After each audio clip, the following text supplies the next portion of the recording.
au soir. D'abord, le candidat Kennedy Jr. a fait une conférence de presse pour annoncer son retrait, il n'est plus candidat. Et ensuite, quelques heures plus tard, en meeting sur scène, et les vidéos maintenant sont mythiques déjà, dans l'Arizona à Phoenix, il a rejoint Donald Trump sur scène et déclaré son soutien. Et vous allez voir les mots qu'emploie Kennedy Jr. pour expliquer ce soutien à Trump. Je vous le cite. « J'ai quitté le Parti démocrate en octobre parce qu'il s'était éloigné de manière dramatique, dit Kennedy Jr., des valeurs fondamentales avec lesquelles j'ai grandi. Il est devenu le parti de la guerre, de la censure, de la corruption, des grandes entreprises pharmaceutiques, des grandes entreprises technologiques, de l'agriculture intensive et du fric.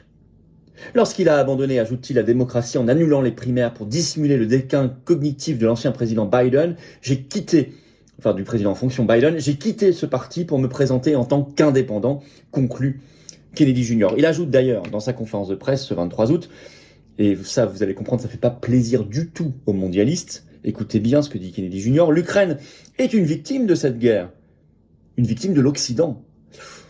Et oui, expliquant que l'État profond, l'OTAN, pousse à la guerre partout, et notamment contre la Russie, et entretient la guerre, et fait mourir des Ukrainiens aujourd'hui, et refuse la paix, et refuse les négociations. Et ça, vous comprenez que ça ne fait pas plaisir aux faucons de l'OTAN. Alors c'est un ralliement très considérable, parce qu'aujourd'hui, juste avant son départ, son retrait, Kennedy Jr. dans les sondages pesait à peu près 10% des voix.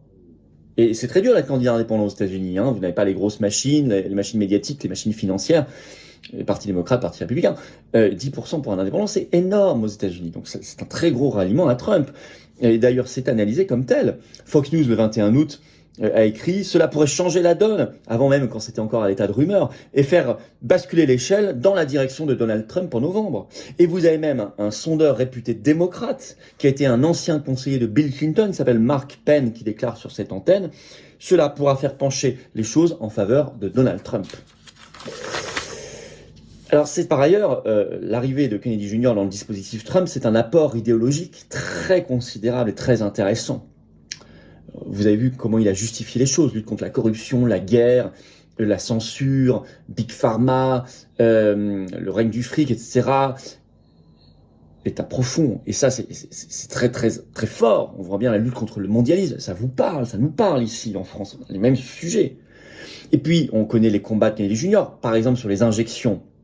En 2021, 2022, tout ça, il a participé à des très grosses manifs, y compris il était venu à Berlin. J'aurais aimé qu'il vienne dans nos manifs en France quand on les organisait, mais sur ce sujet-là, ça avait été compliqué à l'époque, même si d'autres voix américaines avaient pris la parole aussi dans nos manifs, des anti-covidistes, mais c'est son combat.